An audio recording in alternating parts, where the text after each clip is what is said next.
Thank you, Mr President. I support our paramedics who took industrial action on Monday, the 21st of March.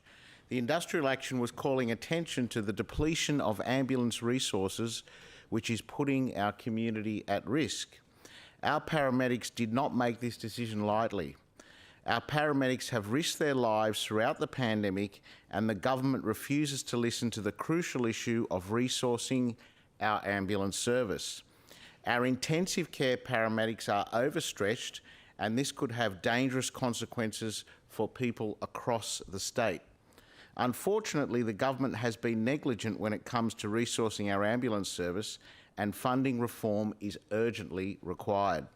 In Western Sydney, there were 23 instances over a one-month time frame when there were no intensive care paramedics on shift. Our intensive care paramedics are vital. They undertake highly specialised work, including newborn resuscitation and dealing with cardiac complications.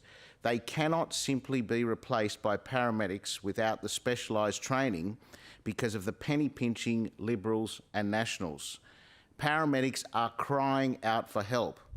They are saying that there have been instances of over 50 ambulances needed, and there have been no ambulance crews to attend. In a modern and advanced country, this should not be happening. Our residents should be able to depend on the government to resource our ambulance service adequately. The Health Services Union are right in calling on the government to urgently improve staffing levels.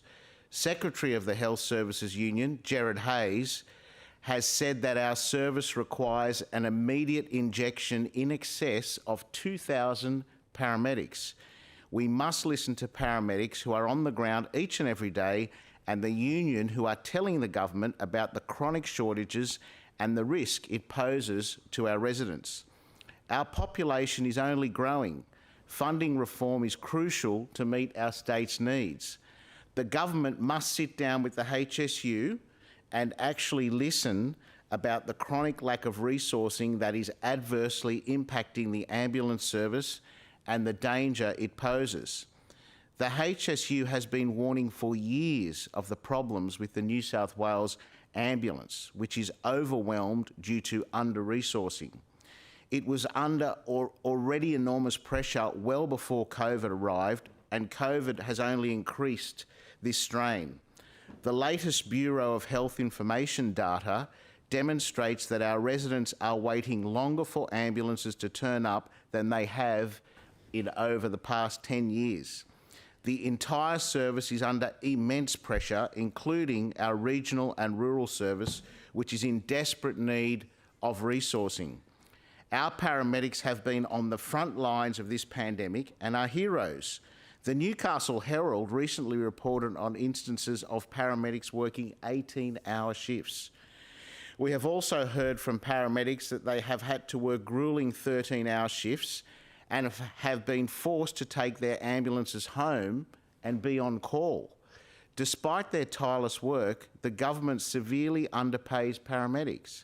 Disgracefully, New South Wales paramedics are the lowest paid in the country. We are at risk of losing further paramedics to other states because our government refuses to pay them a fair wage. Workers have told the media that they could go and work in Melbourne and make an extra $30,000 per year. It's absolutely disgraceful that the government won't give these life-saving workers a fair wage when they are constantly wasting billions of taxpayers' money. Just recently, we learnt that the government's City and South West Metro has ballooned by at least $2.2 billion, and 3 mega Sydney road projects have blown out by $1.4 billion. Taxpayers will lose $13 billion by the end of this decade because of the Premier's mismanagement of the Transport Asset Holding Entity. This could have been spent on paying these workers properly. They deserve a pay rise. New South Wales needs more paramedics right now. I will continue to support our paramedics and the Health Services Union Secretary Gerard Hayes in highlighting the crucial problems that require urgent attention. It's time the Liberal and National government stepped up and started resourcing our ambulance service properly. The safety of our residents depend on it.